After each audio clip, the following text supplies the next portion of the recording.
Jadi saya tertarik dengan berita itu, tertarik jawaban sang pembunuh ketika ditanya polisi, kenapa kamu bunuh bosmu sendiri? Udah dibunuh, dimutilasi, dimasukkan dalam karung, ya. Kemudian uang bosnya dibawa 7 juta, dia foya-foya, dia pergi ke diskotik semua macam. Simple aja jawabannya, kenapa kamu bunuh dia? Sakit hati. Ya, kita sudah bahas kemarin kan? Apa yang membuat Firaun menjadi durhaka kepada Allah? Sakit hati. Sama siapa? Nabi Musa. Dia bilang, wah saya orang kaya, so jabatan saya tinggi, ngapain saya ikut dia? Uang nggak ada, cuma tongkat aja. Sakit hati. Apa yang membuat Abu Jahal membenci Nabi Muhammad? Sakit hati, karena Nabi Muhammad adalah cucu tersayangnya Abdul Muthalib. Dulu itu ibu-ibu, di sudut kota Mekah itu, Ka'bah itu, ada satu kursi yang menurut orang kafir Quraisy, kursi itu hanya diduduki oleh pimpinan Quraisy. Jadi waktu itu menjadi pimpinan Quraisy yang pegang kunci Ka'bah itu adalah Abdul Muthalib. Jadi Nabi Muhammad waktu kecil-kecil, ya biasa kita ya, lasa ya, dia naiklah ke atas itu, di atas kursi itu. Marah orang kafir Quraisy. Turun Muhammad, ngapain di situ? Nggak boleh. Lalu kata kakeknya, apa? Biarkan dia di atas itu. Suatu saat dia akan jadi orang besar. Nah, sikap beginilah yang dipantau oleh keluarga Abdul Muthalib, sehingga sampai turunannya itu sakit Jadi semua bermula dari sakit hati. Nah, maka ibu-ibu, saya sendiri, kita ini dikehendaki Allah mendapat nikmat terbesar yang orang nggak dapat.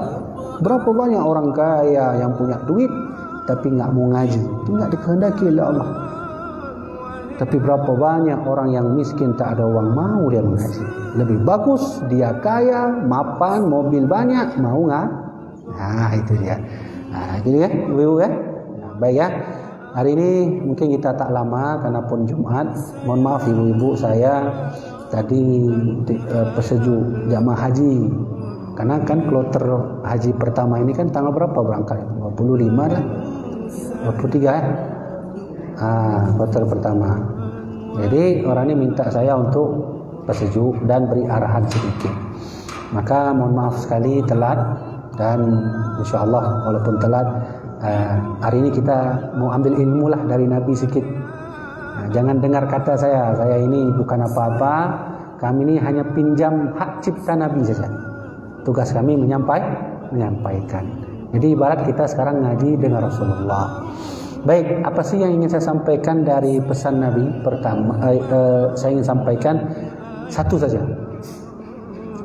Nabi itu pernah mengucapkan satu sabdanya unik sekali. Kalau orang nggak faham cara melihatnya, nggak tahu dia maknanya apa.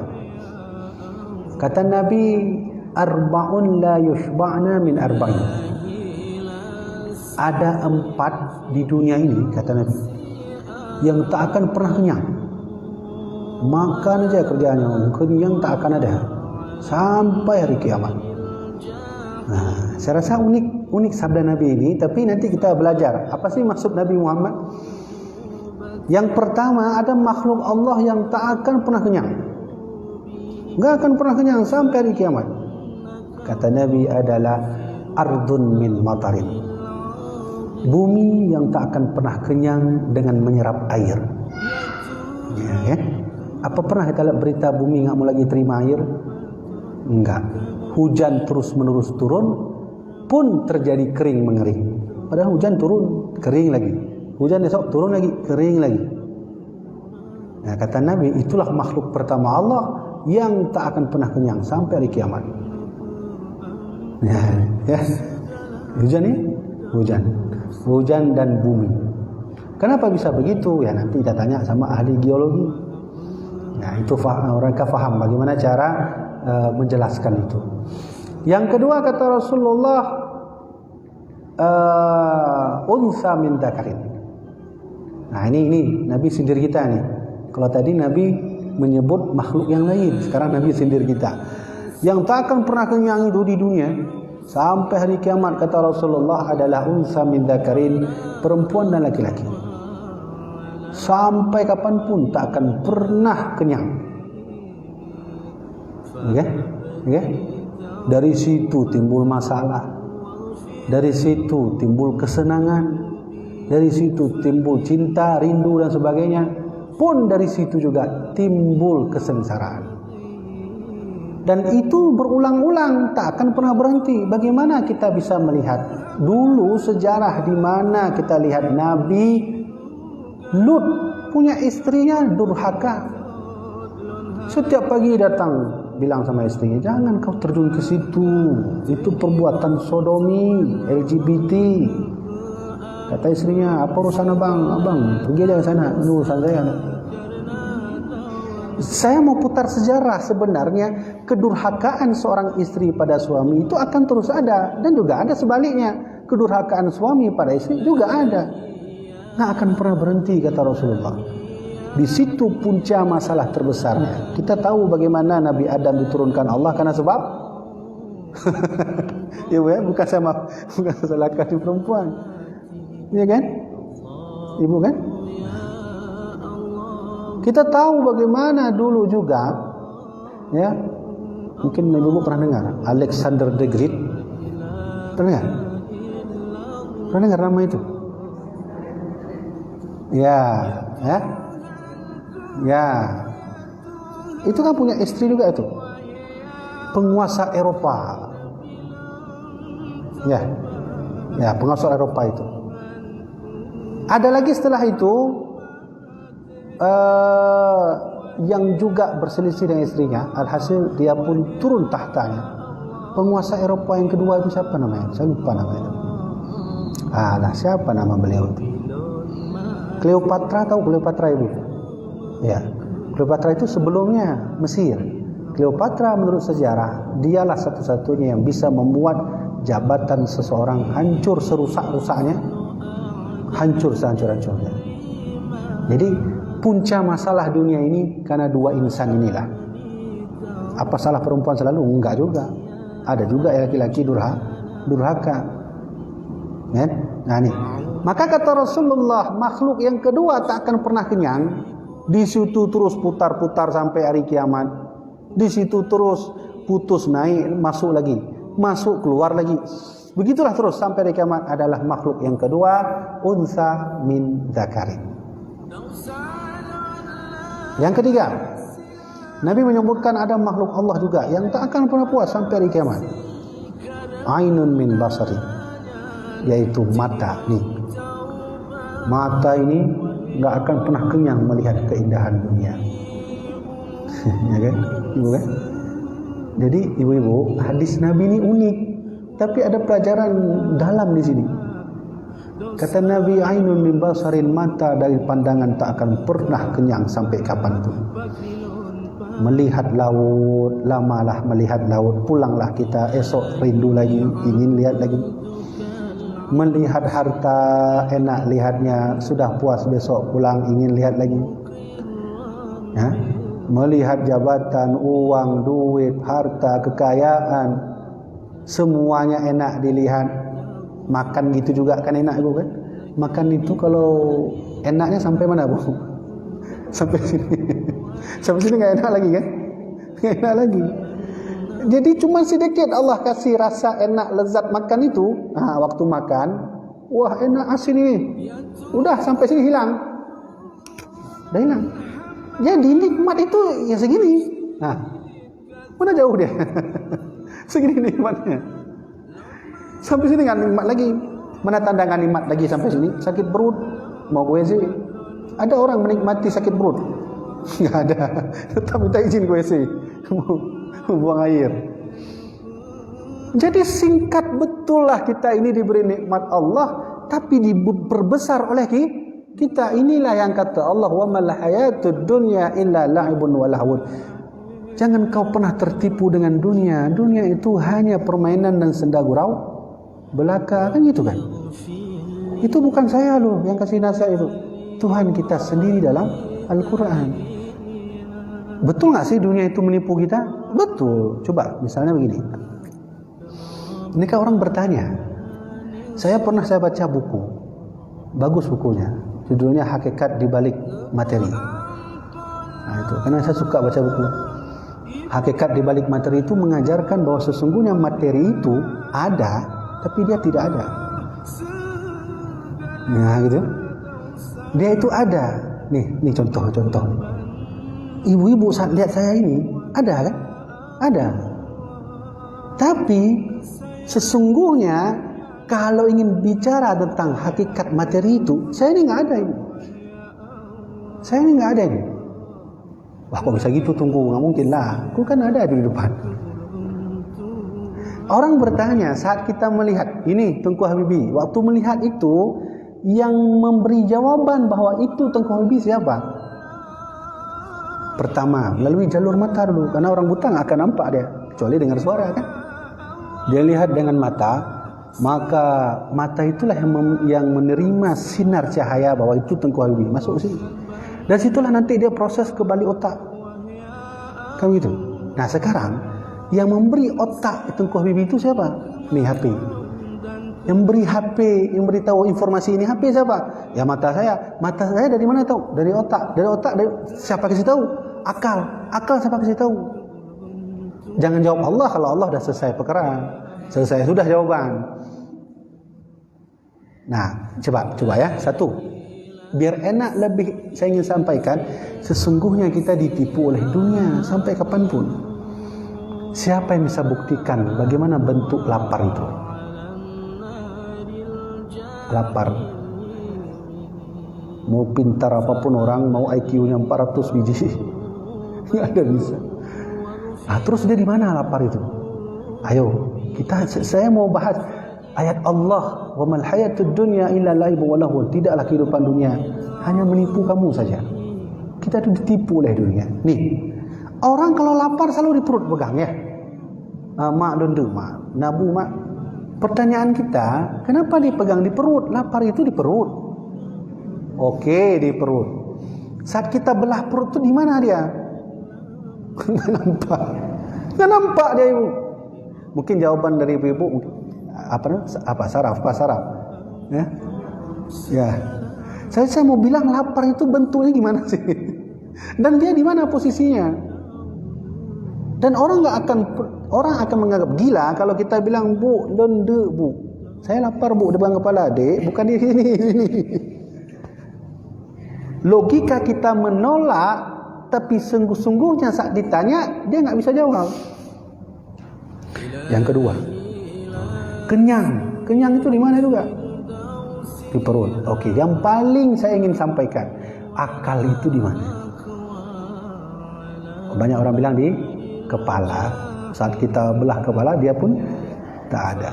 Maka ada makhluk Allah yang ada tapi tak ada. Lapar, rindu, cinta, sayang, kenyang, sakit, nggak ada dia. Nih sakit di sini. Di mana sakit? Sakit sini. Coba di mana dia beradanya? Di urat sebelah mana? Coba belah, nggak ada dia, hilang dia. Nah, maka begitu juga harta yang kita lihat, mobil mewah-mewah yang kita lihat, anak yang cantik dan ganteng kecil-kecil kita lihat, yang membuat mereka menghilangkan kita hubungan dengan Allah. Dan Allah berkata, zuinal linnasi hubbus syahwati minal nisa wal banin wal qanatiril muqantarata minal dhahabi wal fiddah. Aku hiasi mereka dengan anak-anak mereka, harta mereka, uang mereka, yang sesungguhnya semua itu tak ada. Nah, maka kembali lagi ke hadis Nabi, makhluk Allah yang tak akan pernah kenyang adalah ainun min basari. Ini akan kenyang. Enak dah lihat pemandangan laut kan. Besok kan ingin lagi, kayak orang makan pedas ya.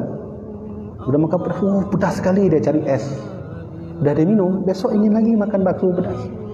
Padahal waktu dia pedas dia minta ampun, ini minta lagi dia besok datang lagi. Begitulah manusia seterusnya. Nah, maka pandangan inilah dijaga. Inilah sumber segala informasi kita di dunia ini, bagaimana hubungan kita dengan Allah Subhanahu wa taala. Maka Allah buatlah ini. Untuk apa buat ini? Untuk cari Allah. Nih telinga, untuk apa Allah buat telinga? untuk kita cari Allah juga. Ini tangan untuk apa Allah buat tangan? Untuk cari Allah juga.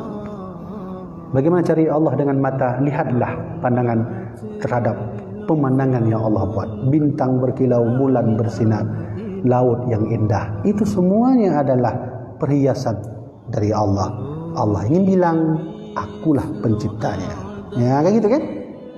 Allah ciptakan telinga, di situlah kita mendengarkan yang enak-enak, alunan suara yang bagus, kemudian Al-Quran, ya kan? Nah, jadi suara sungai yang mendayun, kemudian suara angin sepoi-sepoi yang terkena badan pun enak, semuanya Allah ciptakan. Nah, maka oleh karena itu ibu sekalian, inilah makhluk yang ketiga. Yang terakhir, kata Nabi Muhammad, makhluk yang tak akan pernah kenyang sampai hari kiamat, alimun bi ilmi. Nah, ini dia. Makhluk yang terakhir adalah makhluk yang tak akan pernah kenyang. Siapa? Ulama dari ilmu yang dia tuntut.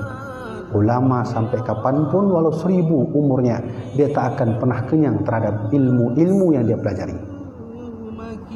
Nah, maka almarhum Abuya saya dulu, Abuya Muhibbuddin, pernah berkata, andai Allah izinkan hari itu bukan 24 jam, maka orang-orang soleh akan minta lagi 24 jam lagi.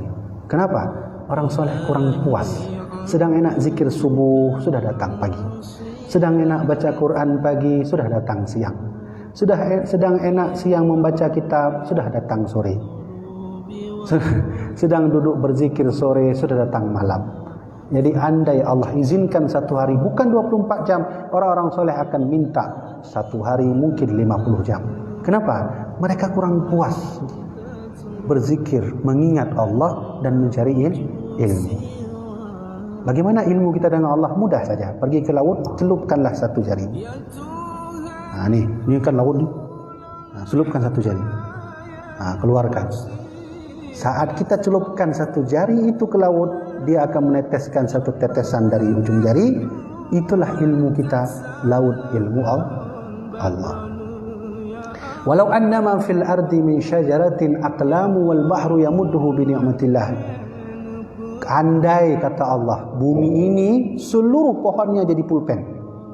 Andai, kata Allah, laut seluruhnya jadi tinta, ku tambahkan lagi 7 laut, mereka tak akan bisa menghitung nikmatku.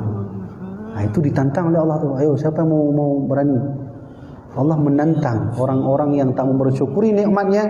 Allah kasih, ku ciptakan seluruh ini, pohon-pohon ku jadikan semua pulpen, pensil, laut ku tambahkan lagi 7 lagi, jadikan tinta. Kalian tak akan sanggup menghitung nikmatku.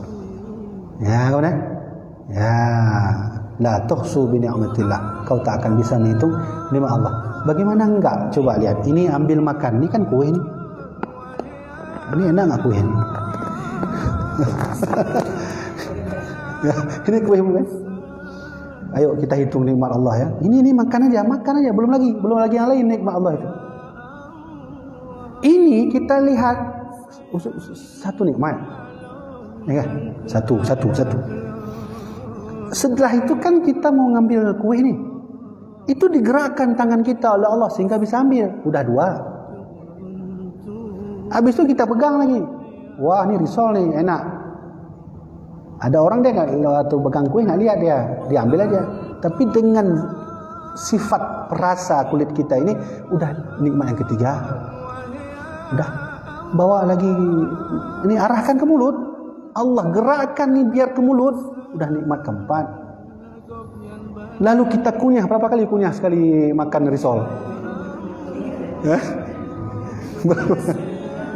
Kecuali orang lapar benar ada 2 kali masuk deh. Ya.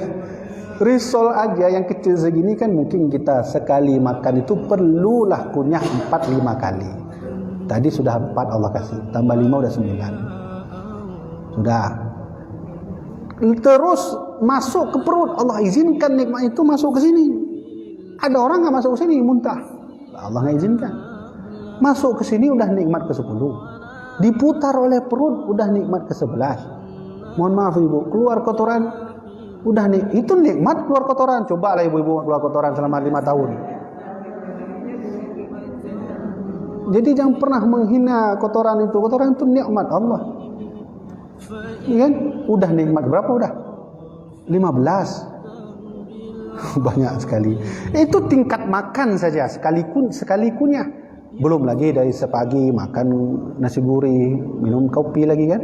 Ya kami kena rokok lagi. Udah nikmat semua. Maka wa fa in taruddu ila Allah, fa in taruddu ni'matallah la tuhsuha. Kata Allah, kalau kau ingin menghitung nikmatku, enggak akan sanggup. Enggak akan sanggup. Nah, maka makhluk Allah yang keempat ibu-ibu sekalian adalah alimun bi ilmihi, orang alim yang tak pernah puas terhadap ilmu yang dia tuntut. Nah, maka orang alim inilah para pewaris Nabi. Nabi punya warisan. Ya kan? Siapa warisan Nabi? Para alim ulama. Itu Nabi sendiri yang bilang, innal anbiya lam yurithu dinaran wala dirhaman. Kata Nabi, kalau bahasa kita, kalian jangan kira Nabi itu kaya semua. Kami enggak kaya, kata Rasulullah. Nabi Adam enggak kaya, Nabi Nuh enggak kaya, enggak ada duit. Oh, ada orang bilang, ada tengku, masa enggak ada duit? Nabi Sulaiman enggak ada duit. Oke, saya mau tanya. Siapa anak Nabi Sulaiman yang mewarisi harta Nabi Sulaiman? Siapa namanya? Saya belajar belum pernah saya temukan lagi. Anak kandung beliau yang menerima harta warisan? Enggak ada. Ya kan? Orang banyak bilang Nabi Sulaiman kaya. Satu pun anaknya, mungkin cucunya, satu pun enggak ada harta warisan Nabi Sulaiman. Maka Nabi bersabda, innal anbiya alam yurithu dinaran wala dirhaman. Kami enggak ada duit mewarisi apa yang kami punya kepada kalian. Itu bahasa Nabi. Innama wurithul ilma. Yang kami warisi adalah ilmu. Maka Nabi menyebutkan al-ulama warasatul anbiya. Ulama adalah pewaris aku semuanya. Ibu-ibu, ini ada yang unik. Nabi sebut di ujung hadis, al-ulama warasatul anbiya. Seharusnya Nabi tidak menyebut begitu. Al-ulama warasatun nabiyya. Warasatun nabiyyi, maaf. Apa bedanya itu? Kalau al-ulama warasatun nabi, artinya ulama itu pewaris Nabi Muhammad. Itu maknanya. Nah, ini tugas kami nih. Tugas kami belajar nahwu, sharaf, ilmu sastra Arab. Kalau tadi Nabi, sekarang al-anbiya, al-ulama warasatul anbiya, ulama pewaris para nabi. Berarti Nabi Adam masuk, Nabi Idris masuk, Nabi Nuh masuk. Maka ulama-ulama yang kita lihat hari ini itu pewaris para nabi-nabi terdahulu. Ya, maka pesan Nabi, kau jagalah warisanku. Warisan Nabi hari ini enggak dijaga. Dihina, diintimidasi, ya Bu, dimasukkan dalam penjara. Apa enggak marah Nabi kalau warisannya diobok-obok orang? Coba jangan Nabi saja. Ibu-ibu punya warisan, titipkan ke saya. Mana ada saya obok-obok terus? Marah enggak Ibu? Marah kan? Warisan Nabi ulama. Oh, hari ini kita hina ulama, kita hina ulama, intimidasi dia. Oh, janganlah. Saya minta kepada Allah pribadi saya, janganlah begitu. Saya kalau sudah jumpa dua makhluk Allah ini yang mulia ini, yang pertama para habaib keturunan Nabi, yang kedua para alim ulama, itulah perintah kami dari ayah-ayah kami, patuhi mereka, minta doa. Ya, kan? Kenapa? Sakit hati ulama, sakit cucu-cucu Nabi, itu akan membuat Nabi marah. Kalau Nabi marah, nanti kita lagi lewat kepada Allah mau dihisab, Nabi beri samping, ya Rasulullah, ana ummatuka ya Rasulullah, saya umatmu. Kata Nabi, laisa min ummati, kau bukan umatku. Ya, ayo, mau kemana? Bukan Nabi Adam bilang, Nabi, anggaplah saya umat Nabi engkau, saya enggak diakui lagi umat Muhammad. Kata Nabi Adam, kalau kamu Muhammad enggak akui kamu, saya gitu juga. Udah habis. Ya. Nih, ingat pesan Nabi, laisa min ummati, aku tak mengakui umatku kelak. Kalau ada umatku mengaku umat, aku tidak akan pernah menerimanya. 3. Pertama, lam yurham saghir, lam yuhar kabira saghira. Kelompok yang pertama yang tidak akan aku akui dia umat, orang-orang tua yang tak mau menghormati yang muda.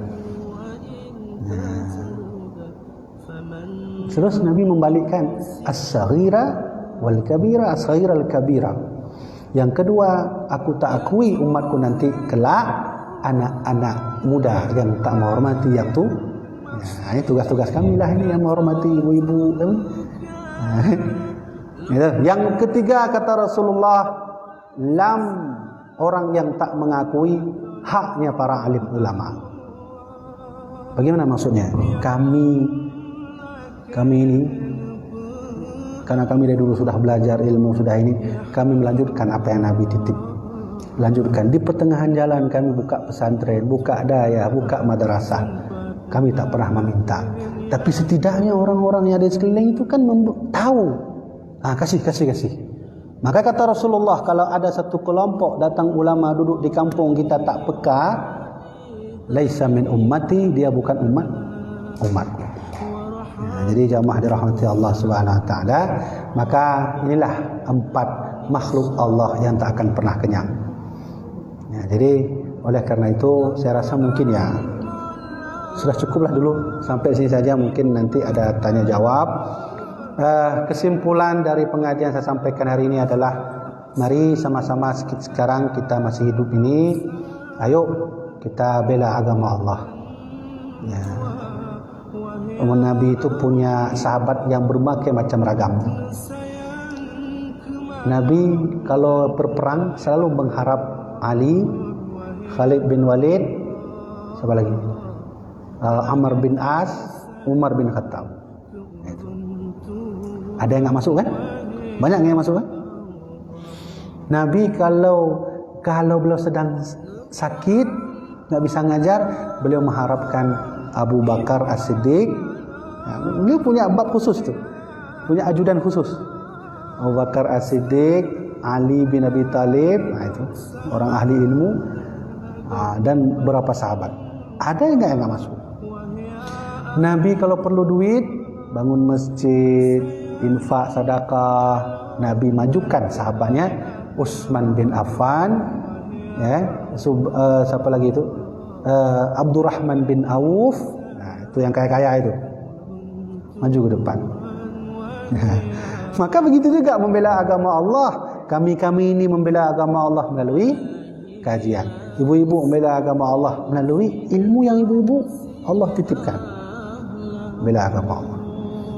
Jadi kita semua punya hak untuk membela agama Allah Subhanahu wa taala. Jadi ada yang salah, Khalid pernah memimpin iman. Padahal Khalid ini kan ahli perang, jenderal perang. Entah bagaimana cerita dia jadi imam. Kata Nabi, Khalid, mundur. Kenapa Nabi kamu belum cukup bacanya? Karena Khalid bin Walid ini termasuk sahabat yang telat masuk Islam. Mundur. Maju yang lain. Nabi tahu. Nah hari ini udah terbalik udah. Ya bukan ulama ngomong agama, yang ulama udah ngomong muka agama. Udah terbalik. Nah, itu ya. Baik ya ibu-ibu ya. Jadi itu yang ingin saya sampaikan. InsyaAllah kajian kita hari ini diberkahi Allah. Mudah-mudahan apa yang saya sampaikan itu saya amalkan dan juga ibu-ibu amalkan. Nah, baiklah sampai sini saja. Mungkin ada 1-2 pertanyaan yang ingin ditanya, boleh. Kibananya, ya, ibu-ibu.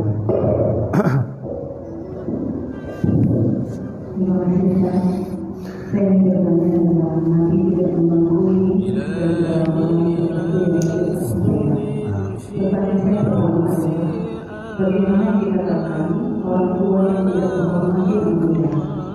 Kalau kita contohkan di kampus ini, yang lebih tua itu adalah dosen, mahasiswa adalah yang muda. Kalau orang tua selalu menganggap dirinya benar, itu sebenarnya dianggap salah. Mungkin komunikasinya ada serba salah, tapi lupa. Nah, bagaimana kalau tadi yang dikatakan digambarkan bahwa orang tua tidak menghormati anaknya, kalau seorang dosen memarahi mahasiswa, apakah itu tidak menghormati anaknya atau tidak menceritakan sementara mungkin saja dosen pada saat itu memarahi anak muda mahasiswanya tidak sudah melakukan tugas. Ya. Tapi bagaimana kalau seorang dosen yang suka marah-marah ketika guru dan mahasiswa sedang mengharapkan bertemu dengan beliau? Apakah itu yang dimaksud? Ya. Tidak semua makna menyayangi yang muda itu harus halus, harus dipuji, harus apa lagi? Diberi pengertian. Ya kalau gitu terus melanggih lah dia. Anak muda kalau gitu kan senang kali. Dia ngomong sama teman dia, wah dosen ini mantap nih. Kenapa mantap? Nggak masuk pun boleh. Nggak bisa. Jadi menyayangi anak muda itu sesungguhnya juga kadang harus pakai cara yang keras sedikit, bukan kasar, keras. Kasar keras itu kan beda. Kasar yang nggak boleh dalam Islam. Kalau keras dan tegas boleh. Nah itu kan paham kan? Nah begitulah kita menghormati mereka. Tapi kalau sudahlah keras juga, tegas terlalu, dia pun nggak berubah, sampai kapanpun nggak berubah, coba diubah sedikit. Kerasnya diturunin lagi. Kadang kalau keras sekali bahaya, enggak dikeraskan juga bahaya. Tegas juga bahaya. Nah, jadi sekarang bagaimana cara menasihati mereka? Fahami. Ini yang saya belajar dalam kitab Ta'alim Muta'alim. Menjadi seorang guru syaratnya harus memahami sifat seorang murid. Nah itu. Begitu kami baca dalam kitab Ta'alim Al-Muta'alim. Menjadi seorang guru harus lebih dahulu memahami sifatnya, baru berikan ilmunya. Kami murid-murid misalnya belajar, ingin mencari seorang guru, carilah guru yang bisa memahami sifat muridnya. Jadi kalau sekedar mengajar karena mengharap duit dan seterusnya, selesai, udahlah pulang, udah cukup. Yang penting saya bisa teken. Itu nggak bisa. Nah itu nanti akan terjadi kontradiksi yang akan mengakibatkan bahwa kita tak menyayangi yang muda. Nah, jadi begitu ya. Nah, itu tegas saja nggak masalah. Ada nggak yang tegas? Ada. Umar kalau suruh sholat anaknya Ibnu Umar, Abdullah bin Umar, beliau taruh apa itu namanya itu? Cemeti itu kayak cemeti dia. Masalahnya awi. Nah, itu dia itu. Umar. Yang tentu siapalah yang ingin menandingi ilmunya, dia lebih dekat dengan Nabi, faham ilmunya. Sehingga ditanya, ya Rasulullah, bagaimana cara mendidik anak saya? Kau ambil itu tongkat itu, apa namanya itu, cemeti itu Umar, kau taruh di dinding biar dia takut. Kenapa begitu ya Rasulullah? Fa inna lahu adabun ya Umar. Karena tongkat itulah yang akan mendidik anakmu menjadi yang beradab. Alhasil apa yang terjadi? Tidak ada anak Umar bin Khattab yang mirip kayak ayahnya kecuali Abdullah bin Umar. Coba lihat Umar, bukan keras, tegas. Gitu. Ada begitu. Apa Nabi juga pernah buat yang lain? Oh, pernah. Apa kata Rasulullah saat Fatimah diajarkan oleh Nabi? Hai Fatimah, kalaulah aku yang membuat hukum, siapapun mencuri akan kuberikan hukum potong tangannya, tapi khusus untukmu aku yang akan memotong sendiri. Tegas, kan? Bukan keras, tegas. Bagaimana? Di Aceh juga ada kan? Iskandar Muda memancung anaknya sendiri. Walaupun nanti dalam sejarah itu difitnah kan? Difitnah itu karena banyak yang nggak suka sama muda. Apa kata sama muda waktu dia pancung anaknya itu? Siapa namanya itu? Merah Pupuk. Nah, nama anaknya. Kan itu keluar kata-kata beliau sehingga menjadi hadis majalah kita hari ini. Kata Mutiara, mati anak mempat jirat, mati adat Pak Tamita, kan? Itu ya. Dia bunuh tu anaknya. Tegas bukan keras. Nah, jadi contohnya sudah ada, lakukan saja. Ada yang lain?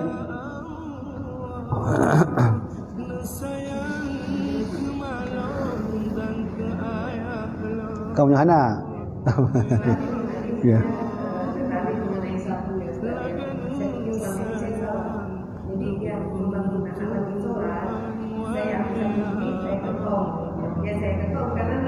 Apa?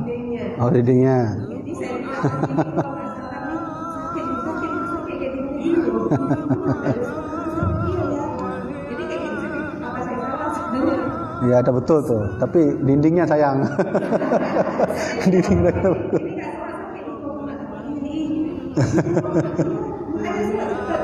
Ya. Ya. Udah bagus itu, begitulah caranya. Nah, itu. Dan itu memang disuruh oleh Nabi. Fadribuhu, kalau ada anak umur 10 tahun enggak salat, pukul. Itu Nabi yang suruh ibu tuh. Nabi yang suruh kalau sudah anak umur 10 tahun enggak salat, pukul. Dan sekarang begini, terbalik. Kita bangunnya anak subuh. Dia bilang sama maknya, mana ada ayah tuh suruh bangun subuh, ayah enggak subuh deh. Itu ayahnya dulu kita pukul baru ada. Gitu. Ya. Ada lagi Bu? Enggak ada. Ya. Ya.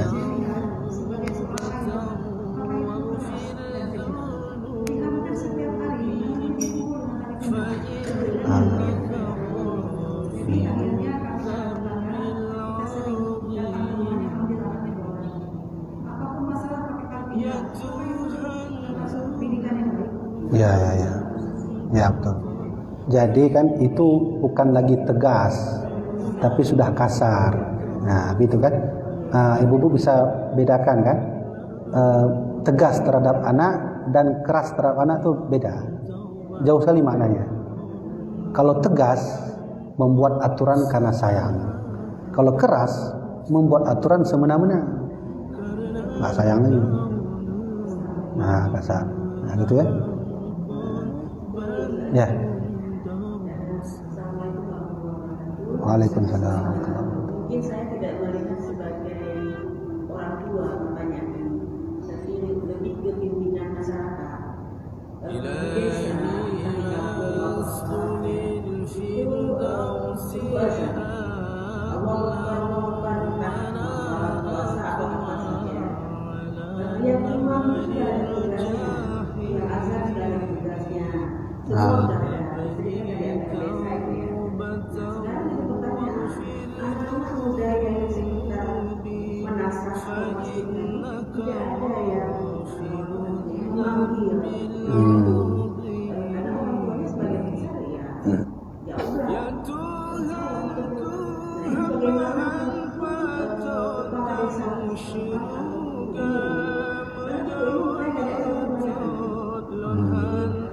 siapa yang ada yang masuk di masjid 3 orang, 2 orang mau dilaksanakan gimana hukumnya tuh? Siapa yang bertanggung jawab kalau sebagiannya Ya. Begini, inti dari pertanyaannya adalah ada kasus yang sering terjadi, enggak di tempat ibu, tempat kita juga ada. Kasusnya adalah waktu Jumat sudah datang, imam sudah ada, khatib sudah naik, tapi ada anak muda masih nongkrong. Baik nongkrong depan masjid dengan niat nanti ajalah masuknya, atau nongkrong di tempat lain. Bagaimana hukumnya itu? Hukum mereka dulu itu bagaimana? Secara Islam, hukum mereka yang seperti ini tidak dibolehkan. Selama khutbah berlangsung tidak boleh berbicara. Kalau berbicara maka hukumnya sudah berdosa. Begitu. Lalu kita yang melihat kasus itu bagaimana? Apa kita tegur? Wajib tegur karena dia sudah berbuat salah. Pertanyaannya, siapa yang wajib tegur? Kami perempuan, pihak masjid, Pak Geci, atau masyarakat? Siapa yang melihat? Nah, di sini bukan siapa yang bertanggung jawab. Nanti yang saling menyalahkan. Mana ada itu urusan masjid, urusan masjid. Itu kayak jalan rusak. Kadang kita salahkan pemerintah, itu mana ada urusan pemerintah. Padahal Nabi nggak menyuruhkan begitu. Siapa yang melihat perbaiki? Ya, sekarang ibu yang melihat pertama kali, suruh masuk aja, masuk. Enggak dengar tengku, suruh masuk. Enggak dengar enggak. Udah terserah, yang penting kita sudah suruh masuk. Nah, pihak masjid yang melihat harus masuk. Tapi ada masjid kadang kan dia akan memberi informasi sebelum kegiatan Jumat dilaksanakan. Pakai mic. Saya melihat begitu. Bagi yang masih di luar harap masuk ke dalam, ya kan? Nah, itu kalau begitu caranya pihak masjid sudah memberitahu. Nah, Ibu, jadi di sini Ibu ya jangan salahkan orang, salahkan siapa yang melihat dulu. Nah, itu dia. Hah? Iya betul. Nah, jadi ini itu caranya ya. Ini ada rencana nggak mau lihat, bahaya juga, tanya oleh Allah nanti. Kamu dulu waktu lihat kemungkaran, kenapa pura-pura nggak lihat? Nah, habis itu. Habis itu. Gitu ya. Baik, ada lagi Bu ya? Iya.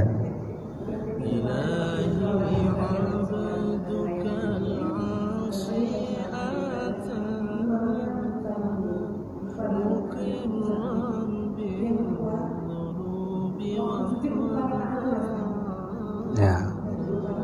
Jadi sujud sawi. Jadi di situ kami dia sujud sawi yang maksudnya dengan salah atau setelah salah. Jadi banyak yang datang tidak ada yang ingatkan dari sekitar ada yang ingatkan.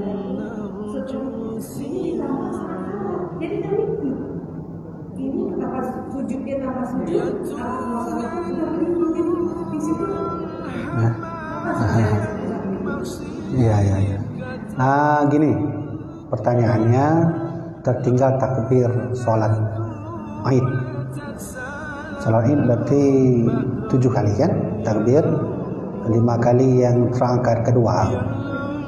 Kalau salah bagaimana? Jawabannya kalau salah tak mengapa. Apa pakai sujud sahwi? Tidak. Mengapa? Karena di dalam kitab Furu' Masail, saya kasih referensinya. Jadi dalam hal agama saya anti, saya pakai misalnya itu menurut saya, itu saya anti itu. Orang bertanya hukum, saya jawab referensinya. Dalam kitab Furu' Masail dijelaskan jilid 1, di situ ada pendapat ulama meninggalkan secara sengaja takbir sah sholat Idnya. Sengaja tinggalkan sah sholat Idnya sah. Biasa gimana kita? Allahu Akbar kan 7 kali kan? Itu kita tinggalkan sengaja, sholat Idnya sah.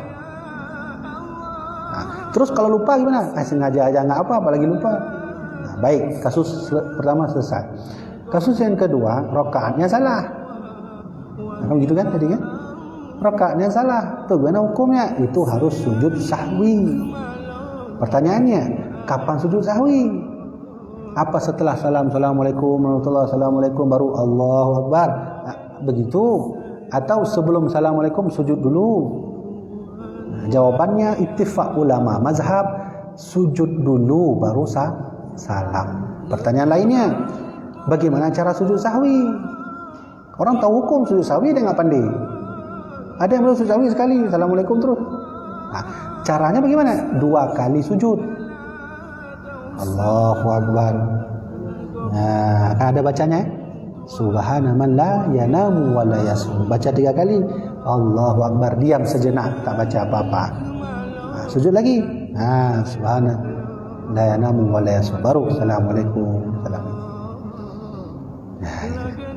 Jadi, Tengku kok tahu dari mana? Nah, kalau mau tahu referensi yang saya jawab ini, bisa buka Furu' Masail boleh, atau Sabilal Muhtadin jilid 1. Nah, jadi lengkap referensi ya. Ada lagi? Tak ada.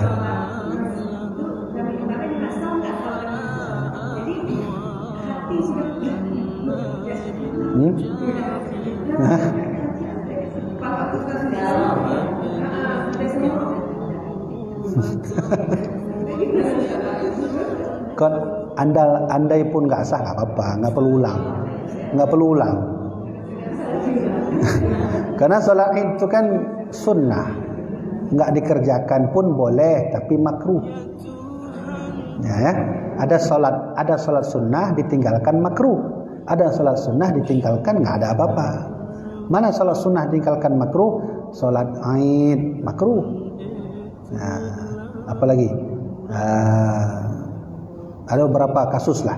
Sholat yang ditinggalkan nggak ada apa-apa, sholat taraweh, sunnah rawatib, sholat duha, itu tinggalkan nggak apa-apa. Kalau ini nanti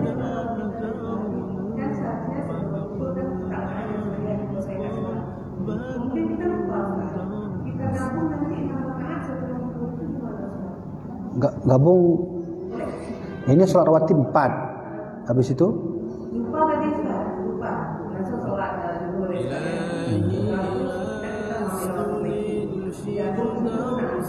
ada salam nggak ada ya?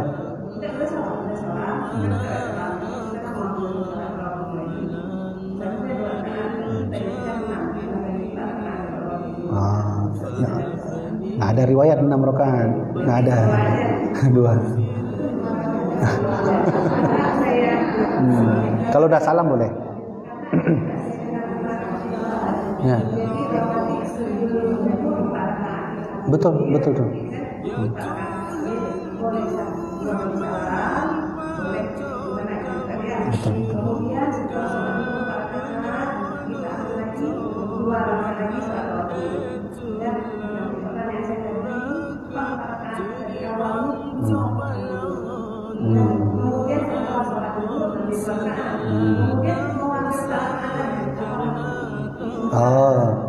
Oh gitu. Nabi pernah mengajarkan begitu. Nabi kalau tinggal sholat rawatib beliau qada.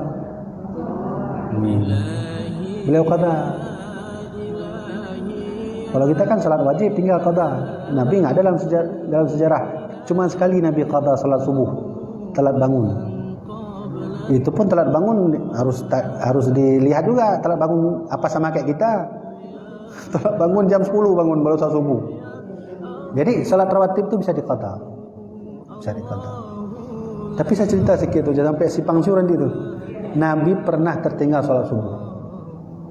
Nabi lakukan jam 7:30 atau jam 7. Itu kasusnya waktu Nabi menjalankan perang.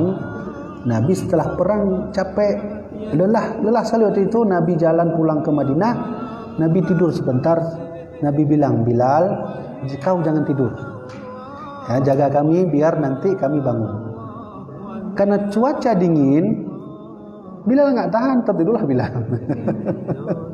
Nah, itulah manusia ya. Tertidur Bilal, Nabi bangun. Nah inilah akhlak Nabi. Apa Nabi marah? Enggak.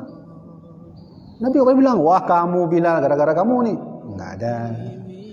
Nabi orangnya baik, pemaaf, senyum, hatinya baik. Kalau buat orang berbuat salah, Nabi tetap melihat dengan kebaikan.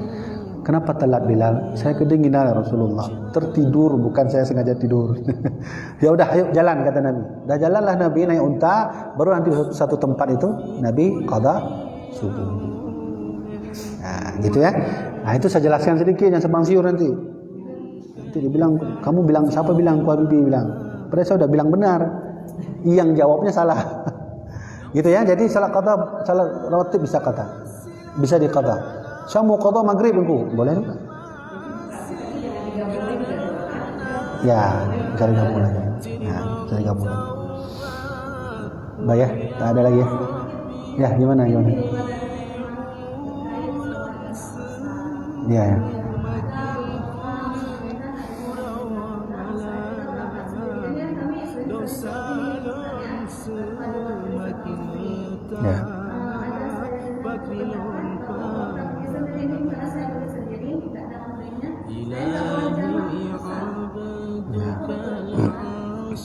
Gini,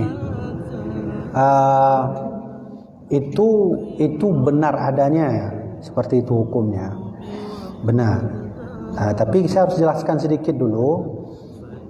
Jamak qasar itu akan diberi izin oleh Allah bagi mereka yang tidak melakukan perjalanan mulai dari awal sampai pulang dalam kemaksiatan dan perbuatan dosa. Boleh diizinkan oleh Allah. Silakan berangkat 3 hari, 4 hari boleh. Asalkan jangan berbuat maksiat atau perbuatan dosa. Kalau ada orang mengatakan tidak sah jamak dan qasar karena kita bukan muhrim, berangkat tidak didampingi muhrim ya. Itu sebenarnya perjalanan safar kita sudah rusak. Sudah berbuat dosa. Paham kan? Teori dasarnya begini. Ya, ini dasarnya begini. Ini dasar hukum jamak. Dasar hukum jamak adalah selama pergi tidak boleh melakukan dosa dan maksiat. Nah, sudah ya? Itu dasarnya. Terus saya pergi Tengku. Ya, tugas tanpa disertai muhrim. itu kan sudah perbuatan dosa. Boleh nggak jamak? Boleh nggak kasar? Jawabannya dua. Pertama, boleh jamak dan kasar apabila kita ditemani dengan perempuan-perempuan teman-teman yang lain. Satu, boleh. Yang kedua boleh, saya nggak jawab yang tidak dulu, yang boleh-boleh dulu. Yang kedua, kondisi bolehnya apabila kita ditemani oleh anak kita, adik kita yang muhrim, boleh. Nah, kondisi ini boleh nih. Yang nggak boleh gimana? Pergi sendiri tanpa disertai teman-teman yang dapat kita percayai, yang amanah. Nggak boleh. Nggak boleh tuh.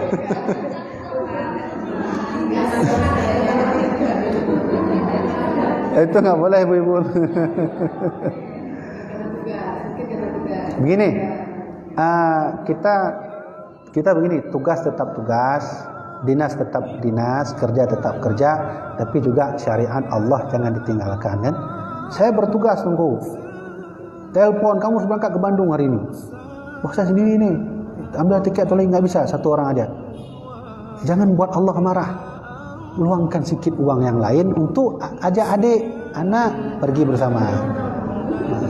Jadi buangkan uang sedikit agar Allah tidak marah. Kan lebih bagus gitu. Jadi kalau kita ada dinas, teman sama guru kita, itu nggak salah kan? Nggak salah. Kenapa saya dinas sama sih masih di mana? Jadi saya jadi keselamatan. Ya, Saya kan ini ya.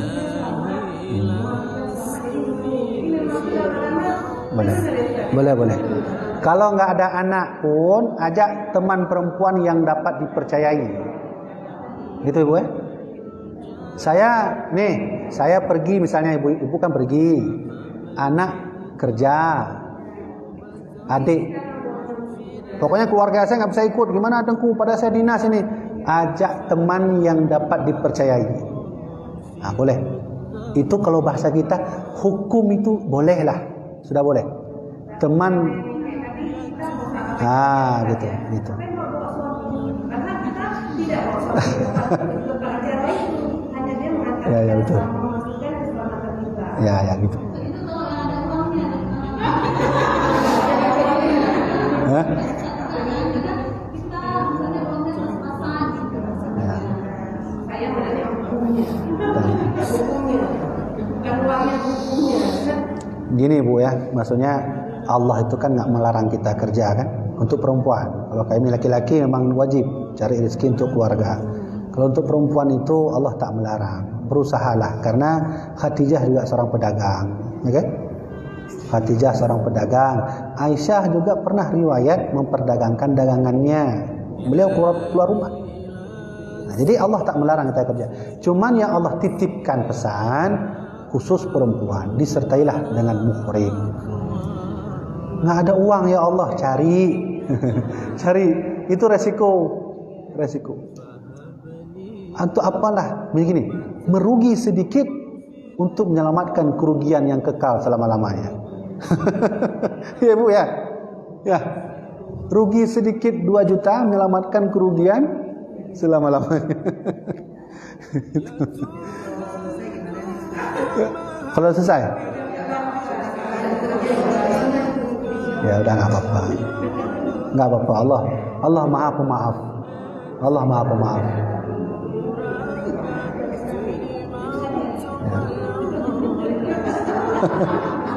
Ya. Ibu ya. Baik ya. Jadi ya boleh. Karena saya lakukan, saya salah. Ya. Ini banyak pertanyaan. Ngapa?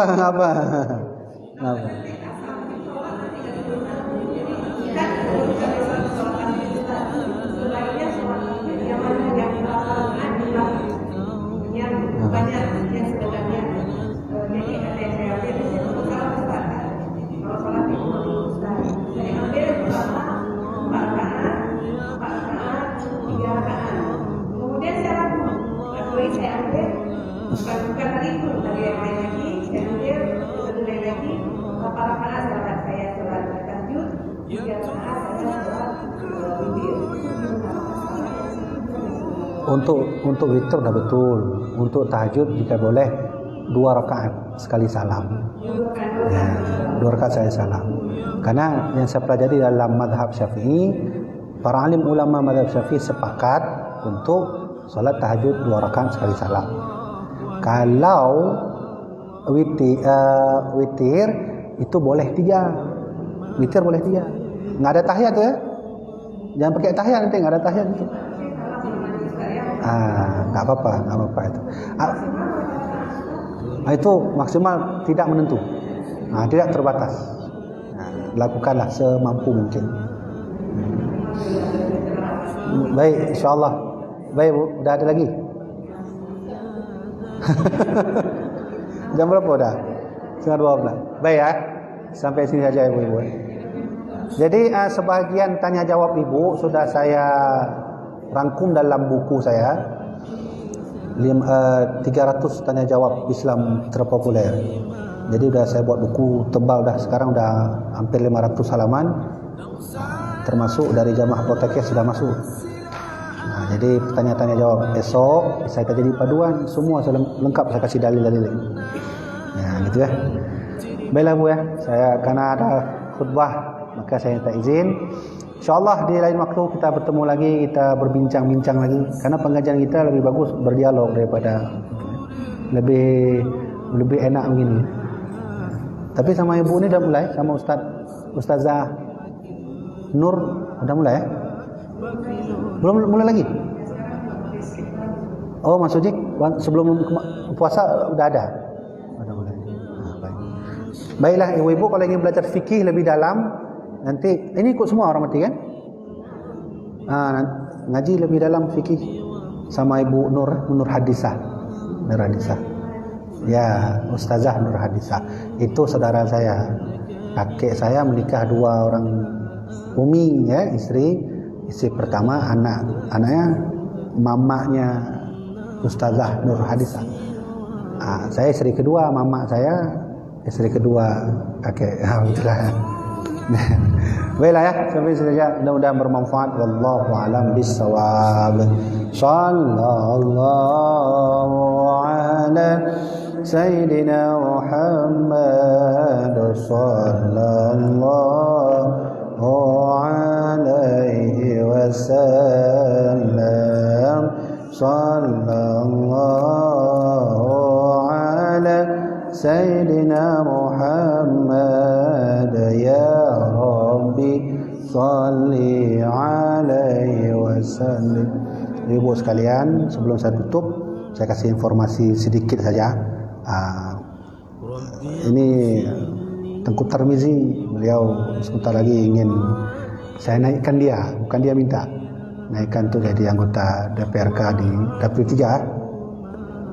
Dapil 3 Darul Imarah, Darul Kamal, Simpang 3. Jadi kami insyaAllah ada misi agama ke depan dengan bantuan beliau. Kalau menang nanti, ibu-ibu mau bantu boleh, enggak pun boleh. Maaf Bu ya, sedikit politik apa. Karena ulama-ulama kita juga berpolitik. Ya. Baik Bu ya. Saya minta izin. Demikian dari saya, insyaallah. Wallahu a'lam bishawab. Assalamualaikum warahmatullahi wabarakatuh. Tengku Tarmizi Taib. Alhamdulillah. Nak izin lah, insyaallah nama Pak Ulam yang nak barakallahu fiik.